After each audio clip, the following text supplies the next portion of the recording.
என் உயிரான உயர் ஜாதி சத்திரியரான சொந்தங்களே, நம்ம இன்றைக்கி வந்து பார்த்திங்கன்னா, நம்ம சுதந்திர போர் சத்திரியரான மாவீரர் சில பூமி பூஜை விழா வந்து பார்த்திங்கன்னா நடத்துகிறோம். அதுக்கு வந்து பார்த்திங்கன்னா, நம்ம அதுக்கு வந்து பார்த்திங்கன்னா காசு பத்தாதனால நம்மளுடைய என்னுடைய காரை நான் விற்கிறேன்னு சொல்லி நம்ம குரூப்பில் வீடியோ போட்டிருந்தோம்.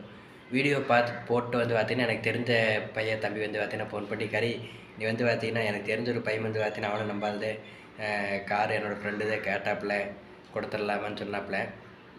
சரி ஓகே தம்பி அப்படின்னு சொல்லிட்டு வந்து பார்த்தா அந்த பையனை பற்றி கேட்டங்காட்டி நான் கேட்டங்காட்டி தம்பி பற்றி கேட்டங்காட்டிக்கு அதை பார்த்தீங்கன்னா இது அந்த பையனுக்கு வந்து ஜாதி மேலே வந்து பார்த்தீங்கன்னா அவ்வளோக்காக இன்ட்ரெஸ்ட் இருக்காது, உணர்வு இருக்குது, ஆனால் வந்து பார்த்தீங்கன்னா இன்ட்ரெஸ்ட் இருக்காது. ஏன்னு கேட்டேன் நான். கேட்டங்காட்டி பார்த்தீங்கன்னா சும்மா வந்து பார்த்தீங்கன்னா இதுக்கு அது நிறைய பேர் வந்து பார்த்தீங்கன்னா சொந்தக்காரங்களை கோடிக்கணக்கில் பணம் பேசியிருந்து வந்து பார்த்தீங்கன்னா எப்படின்னா அவங்களுக்கு வந்து ஹெல்ப் பண்ணல கொஞ்சம் அப்படின்னு சொல்லி சொன்னாப்புல. அப்புறம் தான் தோணுச்சு, நம்ம சரி இந்த பையனுக்கு இந்த தம்பிக்கு கொடுத்தா கரெக்டாக இருக்குது, ஏன்னா நமக்கு வந்து பார்த்தீங்கன்னா அந்த நிலைமையில தான் இருக்கிறோம். அப்புறம் என்ன பர்பஸ்ன்னு தம்பி கேட்டேன் சொல்லி. ஹாஸ்பிட்டல் யூஸ்க்காக தான் எடுக்கிறேங்க.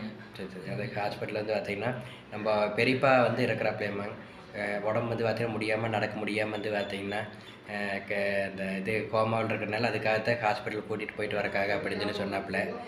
அதை சொன்னங்காட்டி நமக்கு வந்து சரி கண்டிப்பாக நம்ம கொடுக்குற கார் வந்து இது பயனுள்ளதாக இருக்குதுன்னு சொல்லி நம்ம வாங்கின விலையை விட கிட்டத்தட்ட 20,000 கம்மியாக சத்திரன்னு சொன்னதில் 20,000 கம்மியாக நம்ம தம்பிக்கு கொடுக்குறோம். ஏன்னா தம்பி சொல்லிட்டாப்புல, ஆனால் நீங்கள் இந்த காரோட ஒர்த்து 45,000 50,000 கூட கொடுத்துருவாங்கண்ணா, ஆனால் எங்கே கட்டுருக்கிறது 25,000, என்ன 35,000 தான் எங்கள் கட்டுருக்குங்கண்ணா.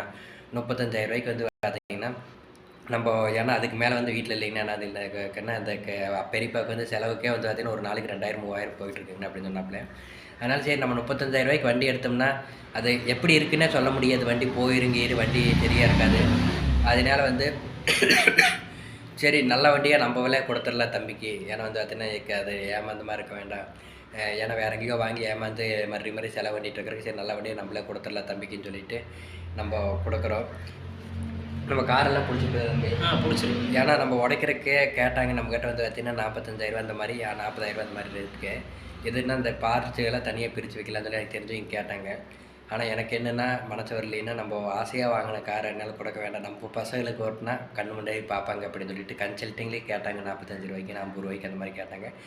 ஆனால் என்னென்னா நம்ம முன்னாடியே கார் இருக்கணும் அதனால தான் வந்து பார்த்திங்கன்னா நம்ம பசங்களுக்கு கொடுத்தா கரெக்டாக இருக்குன்ட்டு தான் நம்ம இவ்வளோ நேரம் எடுத்து கொடுக்குறோம். கண்டிப்பாக வந்து பார்த்திங்கன்னா தம்பி வந்து பார்த்திங்கன்னா அந்த காரையே நம்ம வந்து பார்த்திங்கன்னா வீடியோவை போடலான்னு அந்த காரை போட்டோம்னா என்னங்கன்னா எல்லோரும் பார்த்துட்டு வந்து பார்த்தீங்கன்னா ஆகாதவங்களே இது பண்ணுவாங்க. அதுக்காகத்தான் வந்து பார்த்தீங்கன்னா அந்த காரை போடல சொன்னாங்களே.